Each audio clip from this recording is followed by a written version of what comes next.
Does your lawn suffer from winter damage? Now is the ideal time to rejuvenate your lawn. Nature's Own has the lawn seed mixtures that are right for you. It's easy to do. Just prepare your lawn. Apply the seed and keep moist until germination. Choose from 3 types of lawn seed: Nature's Own Premium Perennial Ryegrass Mix, Nature's Own Sun and Shade Mix, and Nature's Own Shade Mix. Give your lawn that golf course look with Nature's Own Lawn Seed. Available exclusively at your local Fred Meyer Garden Centers.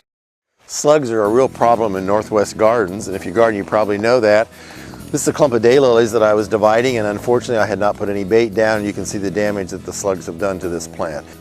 For me, the choice that I use in my own garden is Corey's Meal. I like it, and always read and follow label directions, but you just want to put it lightly around the plants on damp soil. So evening is an ideal time.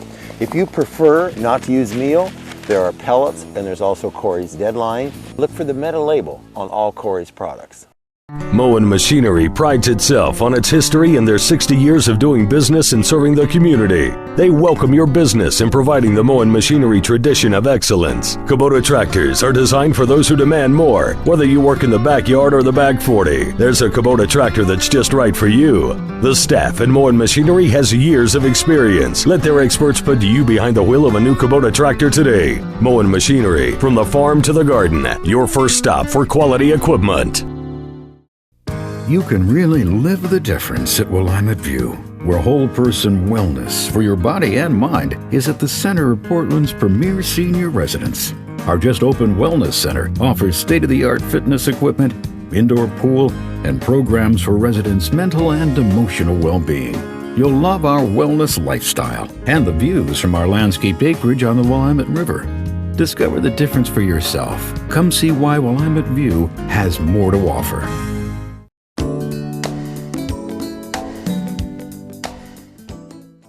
We are in the very beautiful garden of Gail Austin. Gail, good morning to you. Good morning, Mike. Nice to see you again. It's great to see you too. Very nice.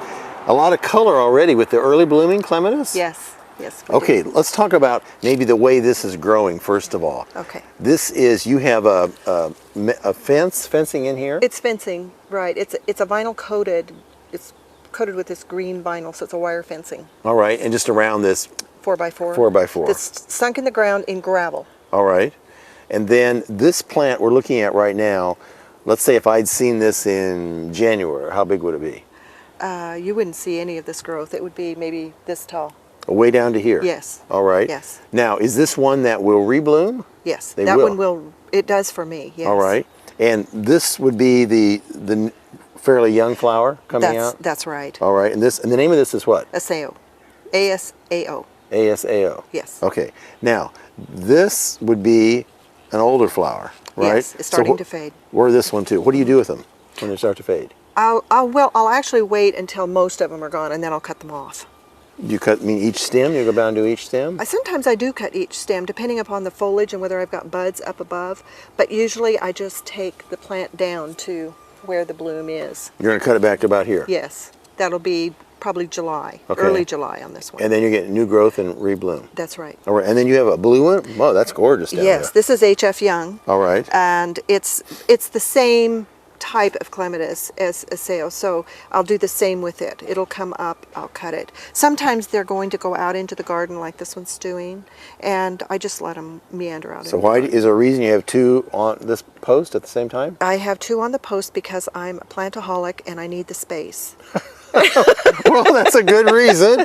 Anyway. I thought these two would go well together. And will this one bloom again too? Yes, it will. They both will rebloom rebloom for you? They both will rebloom okay. later on. Yes. Does this one, real quick, does that one, will that get this big? It's twining up in here? It will, okay. Yes. It's starting up. You can see it kind of coming up. through there, okay. Yeah. All right, now you've got these, but then you've got lots more against the wall. So we're going to take a look at those. Okay. Okay. Gail, you have one here growing up against the fence. This is in quite a bit of sun? Yes. All right. Yes, this and gets sun most which of the one? day. This is Guernsey Cream. And let's take a look at this one right here. Wow, Yeah. Look at that. Looks like Guernsey Cream. And this will rebloom or not? Yes, this one does rebloom. Does rebloom? Yes, so I cut it back too. All right. And then it will rebloom. And then tell us about this. This is the seed head. So if you leave these on, they're gorgeous to leave on, but if you leave them on all winter, you probably have some little babies come up all over your garden. Okay. But they're very pretty to have on here right now. Oh, they're The plants are gorgeous. very Yes. nice. All right. Be great in arrangements too. So Guernsey cream, and then the one to your right is what? This is called Myojo. Say it again. Myojo. Myojo? Myojo. All right. So really, you've got, I mean, early blooming ones. You've got kind of whites to pink to blues to purple. Yes. Quite a few. Yes. All right. Now, this is a peony, but it's kind of a different kind of a peony. Yes, this is an intersectional peony. It's a cross between a tree and an herbaceous peony. So it's a fairly new plant out on the market. But the neat thing about this is you treat it like an herbaceous peony. You cut it back to the ground in the fall, but it has tree peony leaves and tree peony flowers that are just above the plant on the stem, so it doesn't require staking at all. Right, and look at this. And this is called Julia Rose. Julia Rose. Right. It's just about to come into full bloom. There's a few open on it. Okay, so it's a cross between a herbaceous and a tree. And a tree. But you treat it as a herbaceous. That's right. But it has more of the tree habit, maybe of It really growth and does. staying It together? has more of the tree habit with the foliage and the flower. Okay. So this is actually a smaller flower on an intersectional, and here's a faded bloom. And there are many different varieties available now. Okay, all right. So there's that. And real quick, I want to show people how you're growing Japanese maples from seed. Okay. Gail, you also grow Japanese maples from seed. Yes. These are some that just were seedlings in your garden. They've come up from seed in the garden. And these are 2 years old? These are about 2 years old, right? Okay, but the premium one, this one right here, is what, 7 years old? That's about 7 years old, and I dug it up when it was just a little baby too. All right, and it stays red? It stays red. All summer. Right, you haven't named it yet? No. Unnamed at the moment. It's unnamed. Unnamed, okay. Yes. But no, it's a great deal. People know that when Japanese maples come up, select some, save them, and see what happens. That's right. Look at the leaves. If they're different, dig them up. Save them. Right. Thank you, Gail. Thank you, Mike.